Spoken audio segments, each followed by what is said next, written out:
Ce tuto a pour but de vous former à l'utilisation des objets graphiques essentiels. C'est une fonctionnalité vraiment très intéressante qui nous permet de passer d'After à Premiere en fait, et d'utiliser des séquences animées qui sont préfaites, qui sont préfabriquées et qu'on va réutiliser en série dans un montage dans Premiere. Pour mieux comprendre comment ça fonctionne, je vous ai ouvert Premiere ici avec une séquence que j'ai téléchargée sur pexels.com. Sur laquelle j'ai peut-être envie de préciser qu'il s'agit de direct, en fait, de live. Alors je pourrais me faire un texte moi-même, comme ça par-dessus, mais comme on peut imaginer que c'est peut-être une émission et que ça va revenir très souvent, autant utiliser un objet graphique essentiel. Je vais pour ça dans Fenêtre, objet graphique essentiel, la fenêtre s'ouvre ici à droite, et puis j'ai plein d'animations toutes faites, qui sont livrées avec Premiere. Il se trouve que j'ai ici un objet graphique essentiel qui est fait, on va dire, pour le direct. Si je mets par-dessus, voilà, on va voir qu'à partir du moment où on vole par-dessus, on voit que l'animation ici nous montre qu'il s'agit de live, justement. Et puis, est-ce qu'il y a une petite animation? Non, là c'est vraiment apparaître, disparaître, mais on pourrait imaginer que dans l'animation, l'élément live ici apparaît de gauche à droite, que le live clignote par exemple, qu'il reste un petit moment, puis qu'après hop, il repart à gauche. Enfin, on pourra le faire dans After Effects, on pourra customiser tout ça. Maintenant, ce qui est intéressant, c'est que, oui, tout est déjà fait, ici c'est marqué live, mais là il s'est directement mis sur l'onglet modifier, si ce n'est pas le cas, vous cliquez ici sur modifier, et puis en fait les personnes qui ont fabriqué cet objet graphique essentiel, elles nous ont laissé la possibilité en fait de pouvoir changer pas mal de choses ici, notamment ici le titre. Ici je pourrais par exemple passer à direct. Voilà, on voit que ça se change comme ça. Je peux changer la typo ici par exemple, je peux changer visiblement ici la taille de la typo. Là on voit tout de suite le problème, quand on dépasse la taille un petit peu logique du point de vue graphique, il l'autorise mais c'est pas très beau. Là j'ai les couleurs, enfin bref, on verra que dans After Effects on pourra nous-mêmes décider de ce qu'on veut laisser ici comme paramètre au choix, au monteur ou à la monteuse dans Premiere. Sachant que nous, ce qu'on aimerait souvent, c'est laisser le moins possible de possibilités, de liberté possible ici, pour que la charte graphique soit respectée dans la mesure du possible. Alors, je retourne dans After Effects, et puis le but maintenant, ça va être de faire une simple animation de texte, vraiment très simple, que je vais transformer en objet graphique essentiel, et pouvoir réimporter dans Premiere, comme on a vu tout à l'heure, en laissant la possibilité, par exemple, de changer le texte, la typo, la couleur, et ce genre de choses. Alors, je vais commencer par me créer ici une ligne horizontale. J'appuie sur majuscule. Voilà, une ligne blanche, admettons. Et ce que j'aimerais, c'est qu'elle pousse, en fait, qu'elle n'existe pas, qu'elle soit transparente, mais qu'elle pousse comme ça. Alors, pour ça, on l'avait déjà fait dans un précédent tuto. Si je développe ici contenu, je peux ici ajouter ce qu'on appelle réduire les tracés, une option très très utile qui me permet de jouer ici sur le paramètre de fin, sur lequel je vais mettre une clé. On va se dire qu'à la frame 0, ici, il est à 0%. Et puis 2 secondes plus tard, là je mets un temps relativement long. Généralement pour ces synthés on fait quelque chose de court, mais enfin là c'est pour qu'on puisse bien comprendre comment ça marche. Et on voit bien que mon animation pousse comme ça. J'ai oublié de la centrer, je vais le faire maintenant, aligner, hop, hop. C'est toujours plus agréable que ce soit centré, même si dans Premiere il faudra qu'on puisse aussi la déplacer, la rescaler, la mettre où on en a envie finalement. Donc pour la ligne, on va dire que c'est bon. Maintenant, je vais me créer un calque de texte. Je peux seulement aussi d'ailleurs cliquer n'importe où ailleurs, décliquer là-dessus, et puis ici créer du texte. Je vais mettre ici après 2 secondes pour voir la ligne, et puis je vais créer ici, admettons que ça va être Mick Jagger. Voilà. Tac. Et puis on va le mettre, qu'est-ce qu'on va dire? On va le mettre ici peut-être centré sur la gauche. On va voir s'il est centré à peu près. On va vraiment pas faire du grand graphisme ici. Par contre, ce que j'aimerais, c'est de nouveau qu'il soit ici en bas invisible et qu'il monte et que ça le rende visible. Donc pour ça, mon calque Mick Jagger sélectionné, position, je vais sauver une clé, on va dire quand la ligne est à peu près par là, quand là il y aura la place d'apparaître. Je vais sauver une clé de position, peut-être une première ici, puis une deuxième au moment où j'ai envie qu'il soit complètement apparu, peut-être un petit peu plus tard, je sais pas, ici, tac.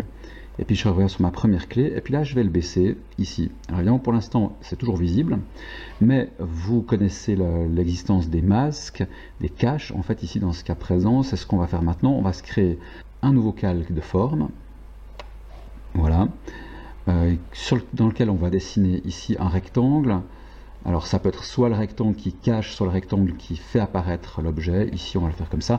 Il a les anciens presets avec le cadre, c'est pas du tout ce qu'on veut. Donc maintenant on va juste lui dire qu'on aimerait un fond et qu'on n'aimerait pas de contour, voilà, et puis juste pour pas le confondre avec le blanc, je vais lui mettre une couleur, hein, comme ça je sais un petit peu conventionnellement que ça c'est un masque, mais ça me cache complètement les choses. Pour faire un masque, vous vous souvenez, on vient ici, et puis on a ici les options de masque. Nouvellement maintenant dans After, on peut aller lui dire quel calque on veut qu'il serve de masque. Voilà, ici on va voir que ça va être le contraire de ce qu'on veut, il disparaît comme ça. Et du coup, pour obtenir ce qu'on veut ou le contraire, ça va être ici inverser le cache. Voilà, et puis maintenant, voilà, Mick Jagger apparaît. Là aussi, on pourrait un petit peu perfectionner l'animation en faisant en sorte qu'elle soit pas linéaire. Je vais peut-être quand même le faire, c'est tellement vite fait ici. Je prends l'animation, elle est là, je fais bouton de droite, séparer les dimensions. Et puis sur l'animation des Y, on va dire que on aimerait que l'animation soit rapide au début et puis lente à la fin. Voilà, comme ça, donc ça devrait faire hop rapidement puis lentement arriver comme ça. Et puis on aimerait quand même lui préciser sa profession à Mick Jagger, donc on va le faire maintenant pareil. Je vais le passer en accéléré parce que ça c'est vraiment l'exacte copie de celui-ci, si ce n'est que ça descend.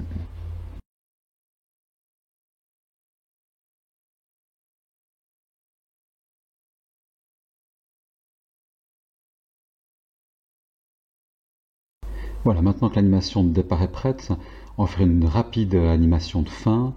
On va se mettre ici, on va se dire simplement que l'opacité va baisser entre le nom, le prénom, la profession, puis la ligne va revenir ici sur la gauche. Alors, du coup, je prends mon calque ici, T, opacité, je sauve une clé. Idem pour celui-ci, T, je sauve une clé. Et puis, on va se dire qu'en une seconde à peu près, on passe à 0%. Ici aussi, et puis je vais décaler comme ça, l'un disparaîtra après l'autre, hop, hop, voilà, comme ça. Ensuite, la ligne, c'était le calque de forme.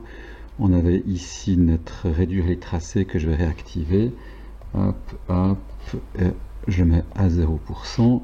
Puis là aussi, on va se dire que ça commencera un petit peu plus vite. Voilà, admettons qu'on est content avec ça, hein. Donc on a ici notre animation de départ, là le milieu on va lire le texte, et ici notre animation de fin. Je vais peut-être juste pour que ce soit aussi un petit peu plus clair, faire en sorte que l'animation de fin soit vraiment tout à la fin ici, enfin qu'elle termine ici. Je fais bouton de droite, réduire la composition de la zone de travail, voilà, comme ça on a vraiment notre scène qui prend tout le format, et on va pouvoir l'exporter pour les objets graphiques essentiels pour Premiere. Alors pour ça, ce que je vais commencer à faire, c'est lui dire justement quelle est l'intro, quelle est l'animation de sortie et l'animation du centre, en allant ici dans composition, et j'ai ici les deux éléments qui correspondent à ce qu'on est en train de travailler maintenant. Ici responsive design durée, et je vais ici créer une intro, et on a ici cette zone en bleu qui est vraiment la durée de l'intro. C'est ce qui va pas changer de durée en fait dans Premiere, quelle que soit la durée du synthé en tout, ça m'assure que ça va rester complètement d'une durée fixe. On va faire la même chose pour ce qui est de la sortie, en allant au même endroit et en faisant ici créer le commentaire de sortie, très mal traduit, hein. Voilà, comme ça précisément, hein. Donc de nouveau je répète, ces zones bleues ici, c'est ce qui va jamais changer de durée dans Premiere. Cette zone là par contre on pourra l'étendre vraiment comme on veut. L'étape suivante maintenant, ça va être de préparer l'exportation dans Premiere, et notamment de faire en sorte qu'on puisse changer par exemple ici le prénom et le nom, ou la profession de la personne, ou par exemple la longueur du trait, ou la couleur, enfin bref, de changer ce qu'on veut, et de permettre surtout au monteur ou à la monteuse de changer ce qu'il veut dans Premiere. Pour ça, je vais aller dans Fenêtre ici, et puis je vais prendre la fenêtre des objets graphiques essentiels, si elle n'est pas déjà ouverte dans votre panel. C'est là-dedans que tout va se jouer en fait. Comment ça se passe? C'est qu'en fait on va glisser les paramètres qu'on veut rendre modifiables ici dans cette fenêtre. Alors par exemple, nous ce qu'on a envie c'est de changer ici le nom ici et le prénom de la personne. Alors il faut juste voir où ça se situe ici. On a ici le texte avec le texte source, hein, c'est vraiment ça le paramètre qui nous permet d'écrire le texte. Et bien simplement je vais le glisser là-dedans. Et puis il arrive ici avec un titre, ça c'est ce qui va apparaître comme titre pour le monteur ou la monteuse. Donc ici je vais plutôt l'appeler prénom et puis nom par exemple. Ça c'est le nom par défaut, Mick Jagger je vais laisser. Alors le prénom et le nom de la personne ça c'est bon. On a envie de changer aussi la profession, donc là du coup c'est l'équivalent ici. Je vais aller chercher de nouveau le texte source, je le mets là. Et puis je vais mettre ici profession, voilà, de nouveau le paramètre par défaut ici comme ça. Je pourrais très bien faire un petit peu de tri, hein, parce qu'au bout d'un moment, il y aura beaucoup de paramètres, ce sera compliqué pour le monteur ou la monteuse. J'ai ici ajouté un commentaire ou un groupe ici. Alors le groupe, par exemple, je pourrais dire qu'ici, c'est tout ce qui est en rapport avec le texte, par exemple. Voilà, et puis je le mets peut-être en haut, et puis je vais mettre prénom et nom à l'intérieur. Tac, tac, comme on fait d'habitude. Hein. Puis le commentaire, ça c'est vraiment optionnel. Des fois c'est un petit peu compliqué, c'est pour ça qu'on a la place pour le commentaire. Je vais mettre ici, replisser les noms des personnes, ça peut être un petit peu long, on va laisser ça comme ça. Donc un groupe qui va apparaître dans Première. Et puis on avait dit que ce qu'on aimerait changer aussi, c'est la longueur de la barre ici. Alors, le problème c'est que la longueur de la barre, elle est bien animée, mais en fait elle est animée ici dans ce calque-là. Hein, elle est animée, vous vous souvenez, avec l'option réduire les tracés ici, qui est animée. Et puis ça, en fait, si je le glissais là-dedans, comme il est animé, ça va poser problème. Donc il faut que je joue sur un autre paramètre. Alors le plus logique, en fait, à travailler avec, ce serait de travailler sur l'échelle, le scale. Je vais me mettre ici au moment donné où la barre est la plus grande. Et puis je prends l'échelle, je vais déchaîner, puis on va dire que on va gérer ici la taille en X. On voit tout de suite le problème, c'est que comme le centre de la barre n'est pas au bon endroit, mais en fait ça ne fait pas du tout ce que j'ai envie. Moi j'aimerais que ça démarre depuis ici. Alors simplement j'ai mal fait mon boulot, j'aurais mieux fait d'y penser au départ, mais ça arrive des fois qu'on y pense plus tard. On va essayer de résoudre tout ça. Ce que je vais faire ici, c'est que je vais me rajouter un objet nul. Voilà, que je vais appeler CTR bar pour dire que c'est le centre de la barre. Ça je vais le renommer bar, comme ça ce sera plus clair. Et puis ce que je vais faire, c'est que ce centre bar, là je vais prendre sa position, il arrive pile au milieu, donc pour l'instant ça ne me résoudrait rien, mais je vais mettre le centre vraiment ici, pile à gauche. Alors là je vais le faire un petit peu à l'arrache, de nouveau plus vous êtes précis et mieux c'est. Admettons qu'on l'ait assez ici. Puis ce que je vais faire, c'est que je vais dire que maintenant cette barre là, donc le calque ici, soit enfant du contrôleur de la barre. Vous vous souvenez, on a pas mal, dans d'autres tutos en tout cas, travaillé sur le principe du parentage, et c'est quelque chose de vraiment très pratique parce que maintenant, si j'appuie sur S pour avoir l'échelle de mon contrôleur ici, de mon centre plutôt de la barre ici, si je diminue la taille, je vais aussi diminuer la taille de la barre, mais par contre le centre cette fois-ci, il est bien placé, et si je fais ça, voilà, maintenant ici j'ai vraiment une longueur qui peut être complètement remaniée, et là d'ailleurs si je me mets en relativement petit, on va voir que l'animation, elle commence ici, mais elle ne va pas plus loin que là où c'est petit. Donc c'est vraiment le paramètre que je veux changer. Maintenant que je l'ai créé, il va suffire que je le balance ici. Et puis, alors comment est-ce que je vais l'appeler ici? Là, c'est pas très clair. On va mettre longueur barre, par exemple. Et puis, on pourrait mettre aussi un groupe qu'on va appeler ici barre. Et puis ça, je le lise dedans. Par exemple, on aimerait peut-être changer la couleur de la barre. C'est pas forcément très intéressant parce que justement, nous, ce qu'on a envie, c'est de limiter au maximum les choses pour que la charte graphique soit respectée, mais c'est juste pour vous montrer comment on va faire. Je vais du coup aller dans forme, ici, qui correspond à ma barre. Je vais trouver ici le contour avec la couleur. De nouveau ici, je vais pouvoir mettre la couleur. Je l'appelle couleur barre, voilà, je la mets aussi à l'intérieur, comme ça. Et puis il suffira pour la personne de changer du blanc à la couleur qu'on veut. Je pourrais bien sûr, je ne vais pas le faire maintenant, mais je pourrais faire pareil pour le prénom, le nom et la profession, hein, changer la couleur à ce niveau-là, ça marcherait très bien. Peut-être je vais vous le montrer quand même en fait en y réfléchissant parce que c'est pas si simple que ça avec du texte. Admettons qu'on aimerait changer la couleur de la profession ici qui se trouve là. En fait le problème c'est qu'on n'a pas de couleur, en fait d'option couleur sur les paramètres du texte. Donc il faut qu'on les crée après coup. Et pour ça je dois aller ici dans animer. Et puis ici j'ai couleur de fond RVB. Et à ce moment-là, j'ai la couleur qui arrive. On voit d'ailleurs que là, ça passe en rouge. Et puis, je pourrais mettre ici, et je vais le mettre dans texte, hein, le paramètre. Voilà, là, je l'appelle couleur profession, par exemple. Je vais laisser tout blanc par défaut, hein, que ce soit plus juste, voilà, comme ça. Mais on voit qu'on peut vraiment changer n'importe quel paramètre. Et puis, il faut se dire aussi que finalement, tous les effets que vous aurez mis dessus, n'importe quoi peut être glissable ici. Et si vous n'êtes pas sûr de tout ce que vous pouvez mettre, il se trouve que vous avez même ici isolé les propriétés supportées qui permet de développer ici tout ce qui peut être balançable là-dedans. Là, je ne vais pas le faire parce qu'après, ça fait une immense fenêtre très ouverte, mais enfin, c'est possible de le faire. Maintenant, ce que je vais encore faire, c'est que dans Première, c'est pratique si on a ce qu'on appelle une vignette de prévisualisation, donc qu'on puisse voir de quoi il s'agit. Donc je vais mettre ici, on voit le tout, je clique là-dessus, définir la vignette, et puis c'est ça qui va apparaître dans Première, ce qui sera pratique pour le monteur ou la monteuse. Ok, maintenant, qu'est-ce qu'il nous s'agit de faire encore? C'est d'exporter ce modèle d'animation graphique, donc cet objet graphique essentiel. Je clique ici. Je n'ai pas encore enregistré le projet, je vais enregistrer. Voilà. Et puis m'apparaît cette fenêtre qui va me demander est-ce que je veux l'enregistrer dans ma bibliothèque, sur le disque local, sur les dossiers des modèles locaux, etc. Moi, je vais laisser dans la bibliothèque. C'est très pratique pour l'instant parce qu'en fait, Première va partager la même bibliothèque.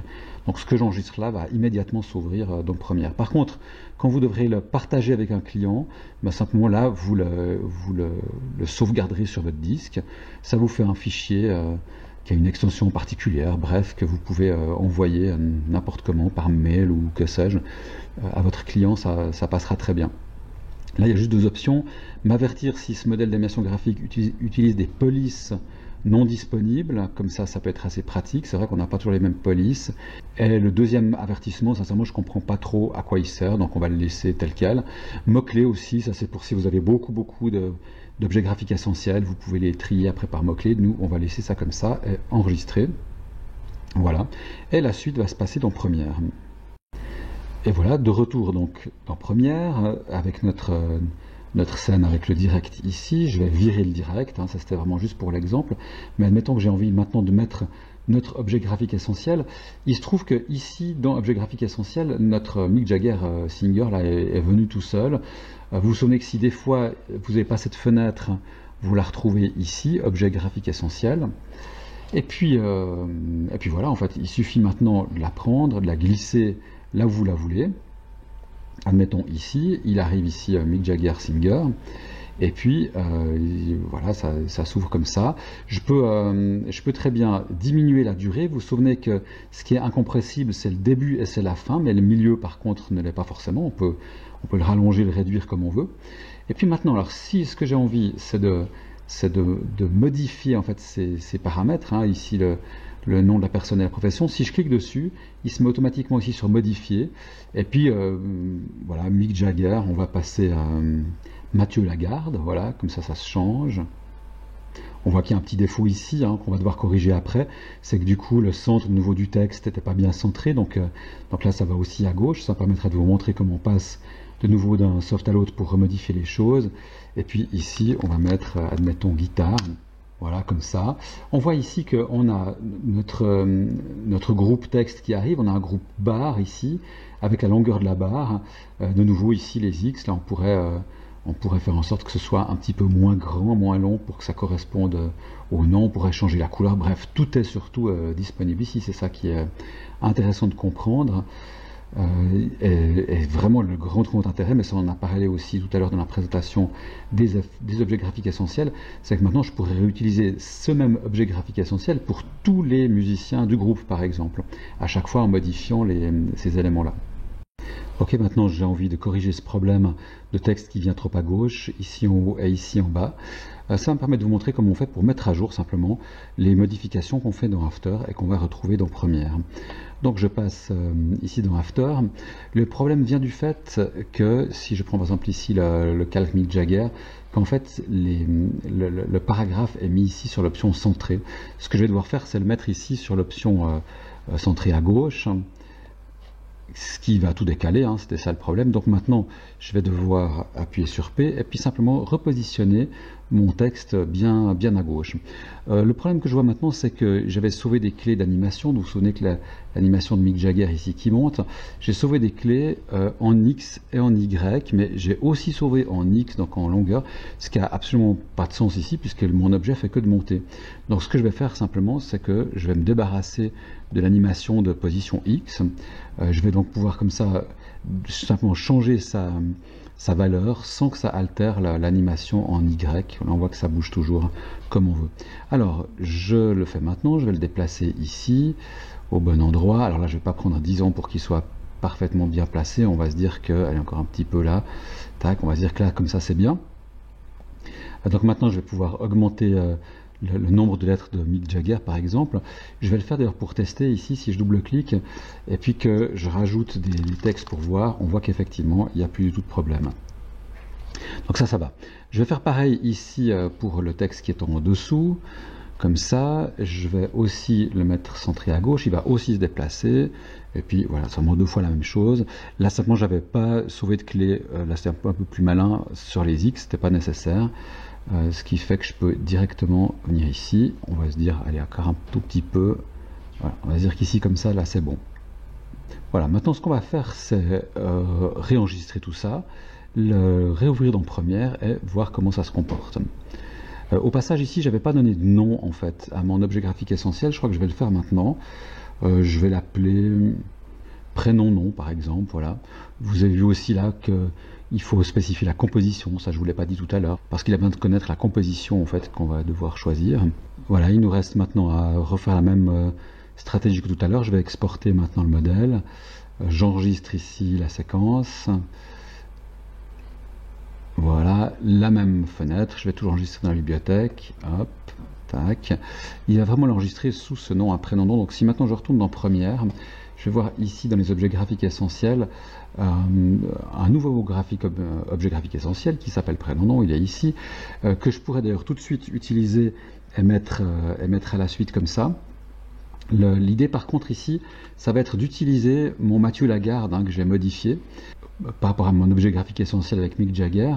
Et pour ça, en fait, il faut juste que je vous dise qu'il suffit d'appuyer sur Alt. Là, je suis en train d'appuyer sur Alt en même temps que je glisse sur l'objet graphique essentiel que j'avais fait tout à l'heure. Il va me demander est-ce que vous voulez remplacer, parce qu'on va vraiment remplacer ce qui est ici par ce qui est là. Dans toutes les occurrences, là, je vais mettre oui. Et puis maintenant, il a gardé Mathieu Lagarde, guitare, mais par contre, on voit que le texte a été adapté. Hein. Il n'est plus du tout à gauche, à droite, parce qu'il utilise vraiment cet objet graphique essentiel, et plus celui-ci sans titre qu'on avait fait avant. Donc là, on a réparé notre petit bug, là c'est pas mal. On voit qu'il y a un autre bug maintenant qui persiste, c'est que le masque que j'avais fait est pas assez grand, en fait. Le hard ici est visible, on ne le veut pas, et puis ouais, je crois que c'est le seul problème.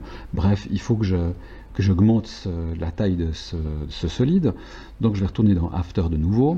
Voilà, maintenant le calque en question est ici, hein. Si je le fais apparaître, là on voit bien qu'il est trop petit. Eh ben, simplement ce que je vais faire, c'est que je vais le faire plus grand. Je vais ici augmenter sa taille en X, hop, sa position peut-être, hop, voilà comme ça, il sera plus grand. Et on va tout de suite voir si ça fonctionne. Je vais le réenregistrer tel quel, bien sûr sans, il faut juste que je désactive ici, qu'on ne le voit pas. Je vais le réenregistrer, il va me demander de le sauver, après ça va vite. Hein. Hop, là je vais accepter maintenant directement ça, je retourne dans Première. Et on voit qu'il m'en a refait un troisième, c'est un truc que je ne comprends pas très bien, il n'est pas capable d'écraser le précédent, il m'en refait un à chaque fois. Alors il faudra tout à l'heure que je vous montre comment faire pour supprimer ce qu'on ne veut plus. Hein. Mais quoi qu'il en soit ici maintenant, je rappuie sur Alt, je le glisse ici. Il va me redemander toujours les mêmes choses, hop, et puis maintenant normalement, voilà, ici on voit qu'on a, tout est caché ici comme il faut, parce que le masque est plus grand. Hein. Alors c'est peut-être l'occasion maintenant de vous montrer comment faire justement pour vous débarrasser de tout ce qui n'est pas nécessaire dans les objets graphiques essentiels. Donc on est vraiment dans la bibliothèque ici. Pour ça je vais faire fenêtre, donc on est bien en Première, hein, fenêtre, et puis je vais aller dans la bibliothèque, que je la fasse apparaître. Elle était déjà visible, elle est ici, hein, ma bibliothèque, et puis je vois qu'ici j'ai les objets graphiques essentiels, prénom, nom, sans titre, et on imagine hein, que c'est chronologique, ça c'est le premier, le deuxième, le troisième, donc ça c'est le dernier. Malheureusement il n'y a pas la date et l'heure, ça c'est un petit peu embêtant, mais quoi qu'il en soit, si je fais ça, poubelle, hop, on va voir qu'ici il ne reste vraiment que mon objet graphique essentiel prénom nom. Hein. Puis si on a un petit peu marre de voir tout ça qui ne nous sert à rien, en fait je peux cocher bibliothèque et ne voir vraiment que ce que j'ai créé moi-même dans ma propre bibliothèque ici, qui passe entre After et Première. Donc voilà, ici on a réparé nos erreurs, on a un système qui fonctionne. On a encore un dernier truc à faire, c'est que ce qu'on aimerait, c'est pas l'avoir en plein milieu, on aimerait l'avoir ici en bas à gauche, et on aimerait pouvoir le scaler aussi, que le monteur, la monteuse puisse en faire un petit peu ce qu'il en veut. Alors pour ça, je vais retourner dans After. Voilà, donc le but ici dans After, c'est de pouvoir rajouter ici dans mes paramètres que je vais exporter dans Première, les paramètres de position, x, y, et les paramètres de scale, simplement. Alors le problème, c'est que j'ai plusieurs calques ici, et que je ne peux pas faire des précompositions avec ce système-là. Donc la solution la plus simple, en fait, ça va être de se recréer ici un objet nul, que je vais mettre peut-être...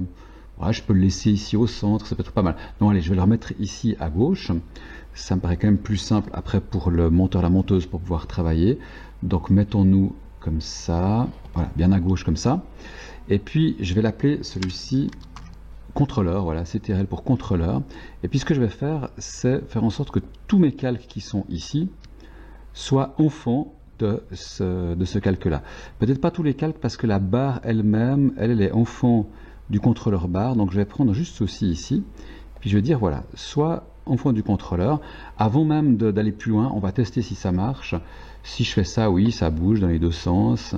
Ça, c'est bien. Je teste l'animation, ça marche.